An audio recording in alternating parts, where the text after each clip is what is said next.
Okay, y'all, so I had a little extra time to sit, dilly-dally, and think today. And one of the things that I got to spend some time with was a core memory popped up in my meditation about when I was younger and when I had first started therapy. I was in grad school, and so I was just new to everything. Life was so interesting then, because I was so new to life. Right? Okay, I think I'm in grad school and I'm probably like 22. Yeah, I'm 22. And I had started going to therapy, and one of the things I would always say, let's see if we can get this angle right. Are we here? Anyways, okay, so one of the things I would always say in therapy is I don't want to be an angry Black woman. I want to be able to experience life. My glasses on, I can't see shit. I don't like to be nosy, but okay. So I would say that I don't want to be an angry Black woman, because I don't know if you guys can relate, but I grew up in an era where I feel like we're still growing up in this area. It's like people tell you as a Black woman you have to be twice as good at everything. Like, you have to be, just to be a Black person, you have to be twice as good at everything, right? And then we also have the part of, as a Black woman, you need to not react because you're going to be an angry Black woman, and no one wants to deal with a Black woman with the attitude blase, blase, fucking blah. And thank God I was able to decolonize my view of what it means to be Black and understand that I'm not a monolith, and my Black experience is not any less valid, or I'm not any less valid as a human because I didn't show up the way people have conditioned themselves to show up in this space or in any space. So also, I met a lot of Black women early on in my career who did do that, and I was disgusted. Very little respect. Anyways, I would get in therapy, and here's another thing. When you guys go to therapy and you don't do any work back home, I really don't understand, because I don't know how you thought an hour was going to change your life. But when I would go to therapy, I would spend an hour or two after therapy. What did I learn? What felt good to me? What am I still holding on? I used to get in that man's office and cry for hours. I kid you not. Like, if crying was a disorder, I probably had that shit, because I was crying for all the years that I didn't let myself get emotional and cry. But now I cry when the sun comes up because I'm so joyful. Anyways, that's neither here nor there. So, I remember my therapist told me at the time, he was like, "You're not angry." And I was like, I'm not angry because, I didn't even know how to express anger, right? Like, other than having like an attitude. And now I'm not gonna have an attitude. I'm just gonna let you have it. But anyways, and he was like, it's totally okay if you do want to be angry about something. Like, the shit that happened to you, like, that was fucked up. That was horrible. That was awful.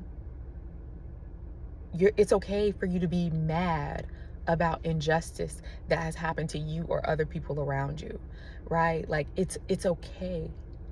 And so I think I had to sit with this for about 2 weeks in between our session, and I was working on it at home. I was making sure, I looked up anger, and I looked up, how does anger feel, right? Because I think everyone thinks it's just like this explosion, but some people's anger is external, where they hit people, they use violence. Some people's anger is internal. They're so angry and hurt about what's going on that their insides are literally, and that's why we have autoimmune disorders, but that's neither here nor there. I'm gonna stay on topic. So some people's anger is internal, right? Some people's anger is only shown to the people who are closest to them. Some people never express their anger to the culprit. And when we stop seeing anger as like this horrible emotion to have, and a bane of our existence, it really becomes freeing. Sacred rage is probably, of all of the spiritual things I've done, of all of the healing work that I've done, sacred rage, allowing myself to feel and to let people know right then to stop fucking playing with me, is probably one of the best things I've done. I'm talking ayahuasca, hape, whatever you've done. I'm talking boxing classes, because if you know, I used to fight.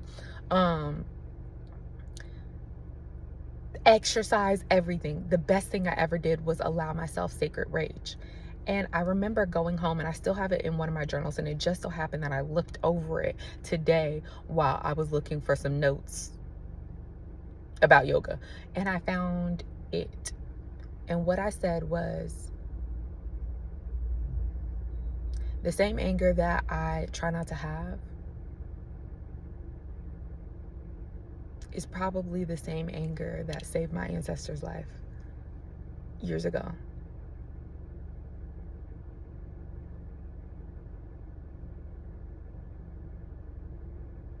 Why would I be ashamed of that?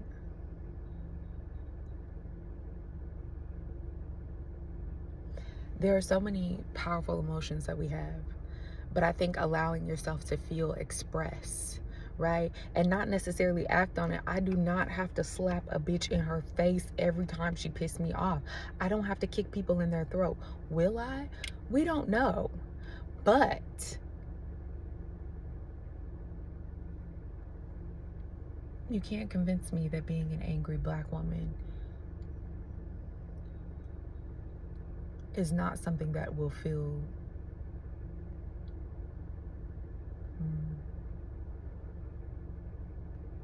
I'm done with that thought. Anywho, I think sacred rage gives you the power and the flow to be able to experience other things like sacred love.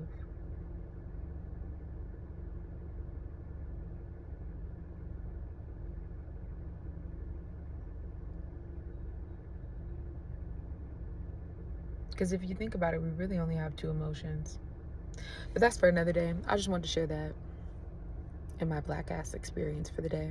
Shout out to my first therapist. He really was the realest. I think that's what made me a good therapist, is having a good therapist. Those are my thoughts for today. See you soon. Have you ever experienced sacred rage? How do you express your anger? I don't have a lot of it these days. And I think that's because I address things so head on in the moment.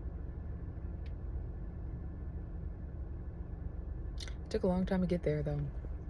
Talk to you soon.